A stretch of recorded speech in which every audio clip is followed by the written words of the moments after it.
Guys, just going to give you some details about a prospective study that we're going to be doing at Air Ambulance over the next 12 months. This is a bit of research that's coming from myself, Ashley DiLorenzo and Paul Jennings.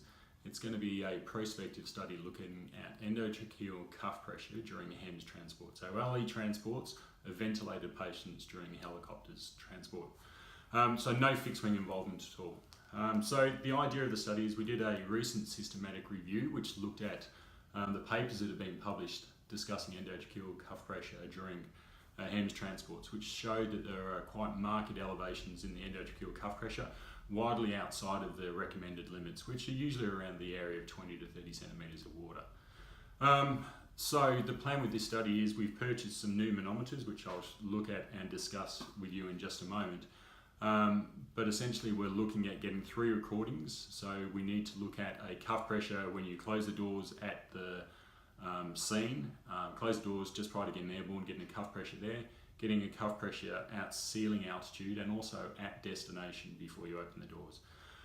The idea of this is that I know the word will get out to the people on the road, but we don't want them starting to adjust their practice with how much volume of air they stick inside their cuff. We would like them to continue on with their normal practice so that we can record how high cuff pressures are before we even take patients to altitude. And you'll quite commonly find that you'll get patients with cuff pressures of 40 and 50 or thereabouts already. I've already done a couple of small anecdotal little tests and we've already seen some quite elevated cuff pressures even before we get airborne. So doors closed, the crewman will probably give you a prompt saying, you know, you've got an intubated patient, can you please check the cuff pressure now? They will record the cuff pressure. I'm going to provide them with a sheet which will record the temperature, altitude and also the cuff pressure. So you'll need to do that at both scene, ceiling altitude and on the ground again.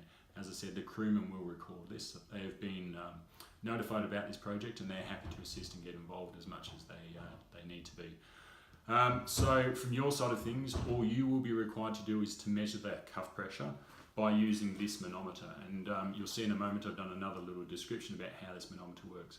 It's a simple, straightforward manometer that you'll find in most intensive care units. This is similar to the one that is used at the Alfred Hospital. It's pretty straightforward and simple. It's got a spongy inflation part in the main handle there, and it's got a port which comes off to the side. Now, the issue with if you just connect the port directly onto there, every time you take it on and take it off, just like with the syringe manometer, you tend to lose a bit of pressure. So a means of overcoming this will be to use a 3-way tap, which you can fix onto the manometer. And it's best off if you insert it upside down like that so that you can easily turn the tap around as required. And I'll show you a small video which I just recorded before about how you actually go about recording those pressures. These are the boxes that you will be using for your case report forms. They will be located inside your team manager's office at the rural bases. Here at Essendon, they are going to be located in the fishbowl. Once the forms have been completed, can we please ensure that they are placed securely inside this box, and I will arrange collection for them at some point. I'll distribute these boxes into the equipment collection boxes for the rural bases. So as soon as you get an opportunity, come into the storeroom at Essendon and collect your boxes and take them back for your bench for use. Thank you. I would really appreciate everybody's support and involvement with this. You know, we don't do many research projects at Air Ambulance that talk about the things that we do, and this is potentially going to be one which hopefully, you know, could potentially change our practice and that we may need to start measuring people's cuff pressures, or in the long term it may go on to show that we do have quite high elevated cuff pressures, but the long-term outcomes from having elevated pressures during short HEMS transports is negligible. Therefore, do we really need to be measuring them in the first place? So, not much involvement from you at all. As I said, it's 3 measurements of cuff pressures, small recording of data, and then leaving the paperwork for me to come and collect. If you have any issues of any sort at any stage, please feel free to get in contact with me. I'll provide a slide with my phone number and my email address so you can easily contact me, or contact me through the team manager or whatever you require. But if you've got any questions at any stage, please feel free to sing out. It is expected that we need around 150 to 200 patients in total, so we approximate this will take about 1 year to collect all of that data. And you know, we understand and appreciate at times that you are going to be too busy to be worrying about taking a cuff pressure, but that is only a small majority of the patients that we actually look after, where we're so busy we don't have time to do those small things like that. So once again, I'd appreciate your involvement with this as much as possible. Any questions, give me a call and I'll be able to sort them out for you. Thanks for your time, guys. Hi guys, so we're just going to have a look at the manometer here. So the general setup with the patient is the tube is in the position that you see at the moment. Your cuff will have been inflated by the guys on the road or by yourself. Essentially what I would like to occur when you get inside the aircraft is that you have the manometer, that you attach a three-way tap onto the side port of the manometer.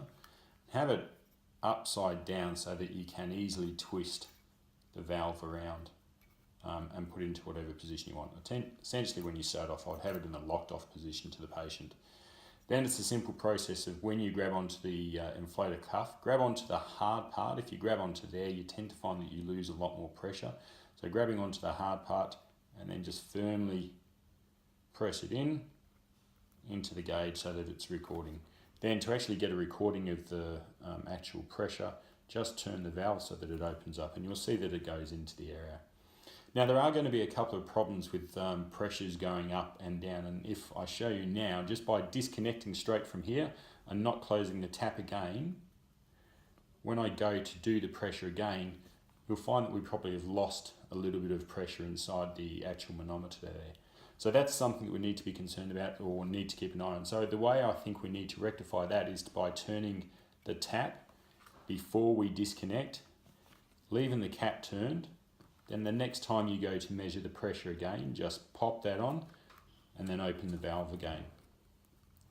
You'll find that it hasn't lost the pressure like it did before. So a pretty simple thing of just turning the tap, which keeps the pressure inside this circuit here. You'll see when I disconnect, the pressure remains actually on the manometer itself. Connecting it back up and then just turning the tap again to the open valve. And you'll see there's not the drop in pressure. So within the cabin, the manometer needs to be stored in the elasticated pouch which are on the side of the medicine cabinet. I had the thought that initially they would sit in the drawer that slides in and out, however the actual size of them is too large for that. So the side, elasticated on the side of the medicine cabinet, will be the best place for them to fit, so if you can just pop them in there and keep them there. That's it, essentially. If you have any questions, as I said, please get in touch with me via email or via phone, and then hopefully I'll be able to answer them as best as I can. And once again, please get involved, try and support us. That'd be most appreciated if you could. Thanks for your time, guys. Cheers. Bye.